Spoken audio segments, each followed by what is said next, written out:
Ben Simmons videos rolling out. That left elbow looks tucked in. The jump shot looks fluid, looks fresh. He's taking it at least against some NBA talent. Is that what that was? Was that NBA? Yeah, Rodney Hood was out there. Okay, there was some guys. There was some tall guys You out hit there. it, though. The Hands elbow. in the face. Yeah, That's big. elbows tucked in a lot. The elbow was good. Looks much better.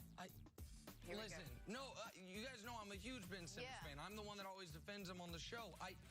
We were talking about this beforehand. When you see him do this, to me it frustrates me more. Just take 2 threes a game. Take 2 mid-range jump shots a game. Like, you don't have to be hyper efficient. If he shot 32% from 3 on 2 attempts a game and took a couple mid-range shots a game, nobody'd say a mumbling word about him other than, wow, it's a really good young player, great size, great defense. It's because he took 25 shots all year outside of 15 feet. They're like, you got to be kidding me. And when you see him do it, you're like, oh, he could do it. It's a mental thing, man. He's not comfortable with it, and he doesn't want to look bad. Man, I look bad on TV every day, bro. It's not that bad. I'm telling you, it's not that bad, man. All right, let's get back to the Cowboys now. We are more than a week into Ezekiel Elliott's holdout, and the two sides do still remain far apart. That doesn't seem to concern Jerry Jones, who said yesterday he's not worried about a timeline for Zeke's return. Around the league, though, people are reportedly scratching their heads, puzzled about the way the Cowboys have handled this. Jerry said he's confident it'll all work out. You worried about this not getting done? I don't consider, no, I don't in any way, we're never ever not done one. Okay. So I don't worry about that. All right, Brian, who blinks first, Zeke or Jerry? You know, this is a tough one for me because I think from the player's view, you're saying, I've outperformed my contract, and I should be getting paid like the best running backs in the league. And when you look at the numbers, Zeke certainly should be getting paid as the best in the league. But also as a team, you're saying, listen, you got 2 years left, and we can't pay you like the best. Here's the thing that I think is going to happen. You're going to get him a contract close to what Todd Gurley is. Then you can throw in some incentives to help him exceed that amount because you have 2 years left. That's what they should do. This team is built around him. This offense, you spend a lot of draft picks and money on your offensive line. You protect your quarterback through the run game. This is a running team. You can't have your best player, who is your running back, out of camp and not there for the first game of the season. See, I think, as you said, they have been built around Zeke the last 3 years. I think in their mind, they want to get away from that a little bit. They have the great offensive line, so they're probably thinking, all these other teams are finding 7th-round picks, undrafted rookies that can run behind a great line. Maybe we can do that. Maybe with a different offense, more motion before the snap, you know, better receiving core. Dak throwing the ball a little bit more. Dak running the ball a little bit more. We don't have to be as Zeke-centric. And that's why I say, look, I'm unique in this, but I would be open to starting the season. Maybe it's only the first game, but starting the season without Zeke. And if these new guys can't run, even though my offensive line is great, then I go ahead and give him what you're talking about. Yeah. But if I look good without Zeke, now he may have to come back and take the offer we're offering. I think Zeke wants to come back. I think he wants to play football. I think football is his thing. I remember a couple years ago, they started a couple games the Cowboys did without their thoroughbred Emmitt Smith. 93. And they lost those 2 games, and they brought him back in quickly. What did they win that year? They ended up winning the Super Bowl. Yeah. And I think that this team, again, has Super Bowl aspirations. The windows in the league are small. You have to be able to win when you're inside those windows. You have to have Zeke on this football team. And listen, people bring up, and I brought it up a bunch, the 93 example, and it's a good one because they went 0-2 without Emmitt. They brought him back. They then went 15-2 the rest of the way, won the Super Bowl. I think a more instructive example might be the Seattle Seahawks much more recently with Cam Chancellor. Cam Chancellor held out. He wanted a new deal. They had won a Super Bowl and then lost on the non-Marshawn Lynch play. The following year, Cam wants his contract. They go 0-2 without him. One of those plays, if I remember correctly, I don't remember who they were playing, but it was in a dome. The backup safety got beat over the top at the end to lose that game. He comes back. They make the playoffs. But instead of having a bye or home field, they don't. Why? Because they started 0-2. And you know what didn't happen that year? They didn't make the Super Bowl that year. That year, they all of a sudden, that was officially the beginning of the end of the Legion of Boom, and an era that we thought when they won their Super Bowl, man, Seattle could peel a few of these things. They're young, they're good, they're cheap. And so sometimes you recover and you go 15-2 the rest of the way because you're one of the greatest teams of all time. Sometimes those first couple games without your best player, one of your best players, turns an 11-5 team into a 9-7 team, or a 12-4 team with home field advantage to a 10-6 team that's playing the first round of the playoffs. Can the Cowboys afford that risk? Can they afford to risk playing any games without the best player on their team? That's Zeke's stance. Because otherwise, let's be honest here, Zeke's being a little irrational.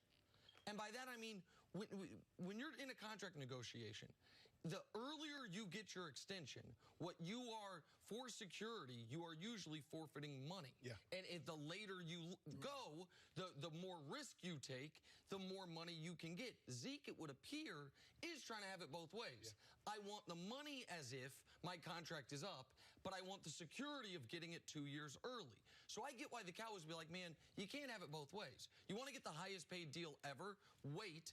If you want to be paid early, well, then there's going to be a financial sacrifice you make. Zeke wants both.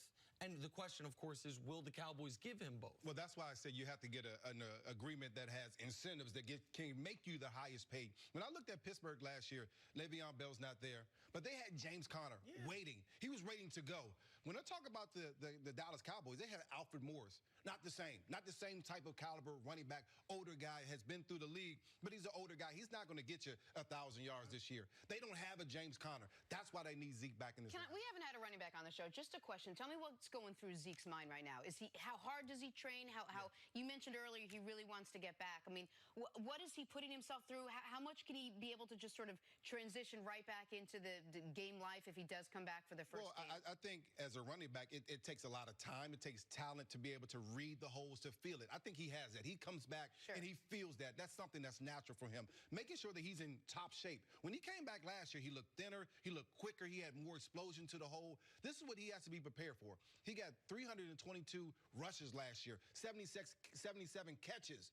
That's almost 400 touches for a running back. That's an awful lot of touches.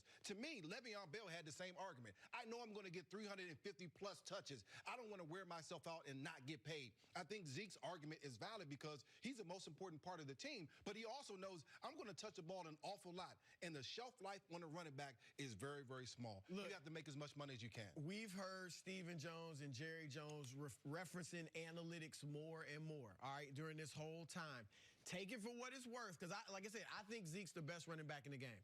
The analytics say he's not that great of a red zone performer. That's true. He's 16th last year in red zone efficiency as a running back, 10th in his 3 years in the league in red zone efficiency. But is that from the quarterback play? At stuff.